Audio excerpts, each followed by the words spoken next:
Welcome everyone. Today's topic is on the subject fashion retail management, and today's discussion is on the subtopic Unit 2 Sourcing Part A. What is sourcing?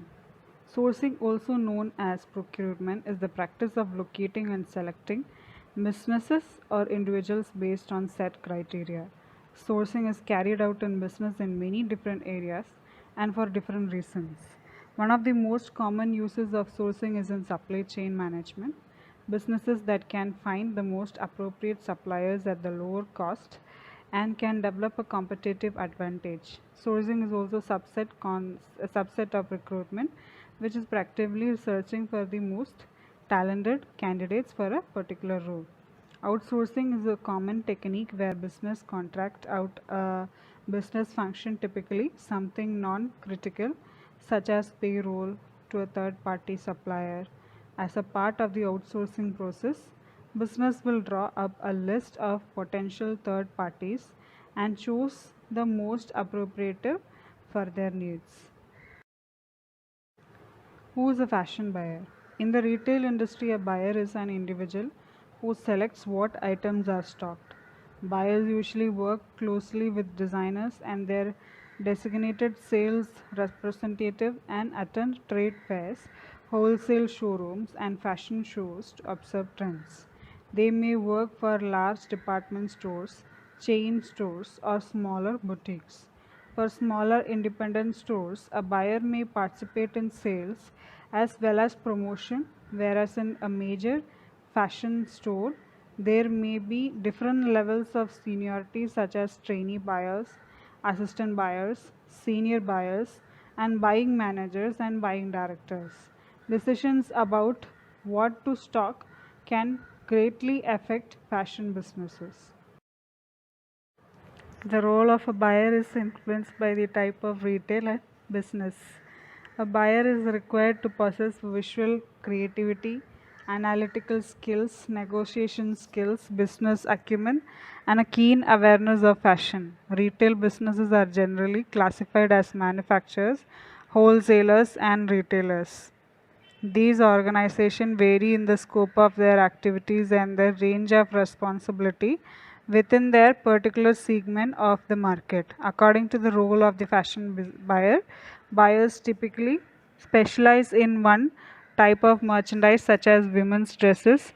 However, in a smaller retailer, a buyer may buy for a larger, less specialized range, such as women's casual wear, which may include shirts, skirts, pants, and jackets.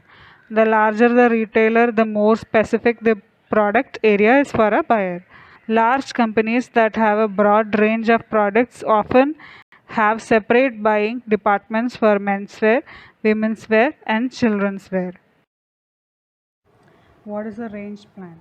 The range plan is an overview of your collection with all of the design and financial parameters set out. The plan outlines the specifics of your collection, from how many styles you will have to what fabrics and colorways will be used. This is incredibly useful for you to follow as a designer, but most importantly, it gives potential buyers a clear understanding of your vision. Buyers and merchandiser have a lot of questions to consider when developing and planning the range, such as how to provide the customer with the right depth and width of range, ensuring sufficient choice and range completeness, the right price architecture, guiding the customer through the options available, the right quality and value, ensuring the brand and product propositions fit your business, great on shelf availability, ensuring you maximize your sales potential of the lowest possible cost base. So range plans usually includes total number of garments, illustrations or add drawings of every garment, proportion of different garments types like tops, bottoms and dresses, specific garment styles, different fabrics and colorways for each garment, cost price per garment, selling price per garment, order quantities per style, sizes, then manufacturer details. So there are tons of resources online that can help you with a range plan. So there is a very small list which I can show you about the small spec plan of range plan. So first is about design. The journey of 1,000 miles begins with one step, and the first step to any great line or collection is a cohesive vision.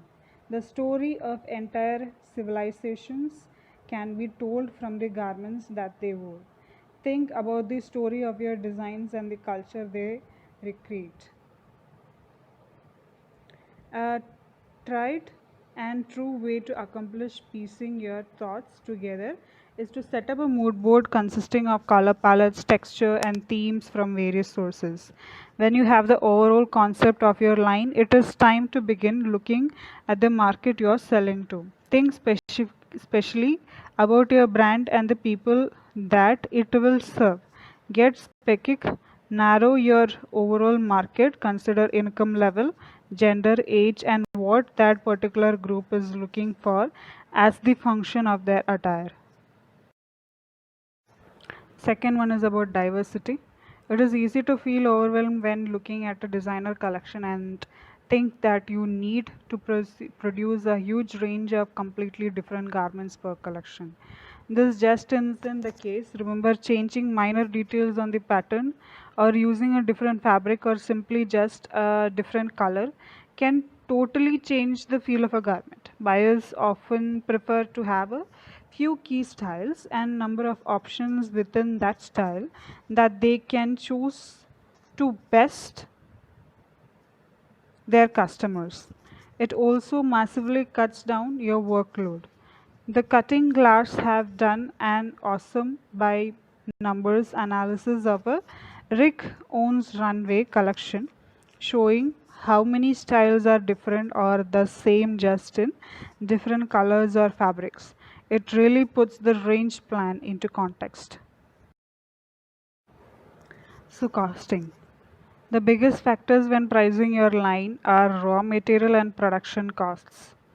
Remember, if a garment has a more complicated pattern or the sewing together is quite labor intensive, then your production will take longer, meaning costs will be higher.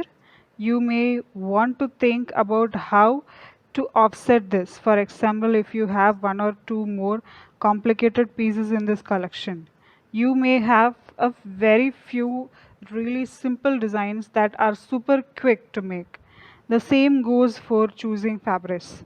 You may want to use a few luxury fabrics mixed with some cheaper lines or so you can stick into an overall budget, or if you are intent on using the only highest quality fabrics, you need a clear strategy for reaching out to a high end market. So what is sourcing? Another important part of your range plan needs to be where you are sourcing your fabrics from. As director of offset warehouse, a fabric shop, it is important to know where your fabric is coming from and making sure the fabric you wish to use is still going to be in stock when you want to go into the production. There is no use creating a sample piece from limited edition or end of line fabric that you can't get again. It only takes a quick enquiry to check if a fabric is an ongoing stock line. Always be prepared when talking to fabric reps and agents about what you are looking for, and remember to ask for wholesale prices. The price per meter of fabrics will often go down with the more you buy. That's definitely something you need to consider in your range plan. So don't look at the initial price. At Offset Warehouse, we include a tiered piece system on our fabric so you know straight off the bat how much cheaper it is to buy in bulk. Take the satin for example. If you buy 50 meters, you save a whopping 50% per meter. This means that the cost of each garment will become lower with the more you make.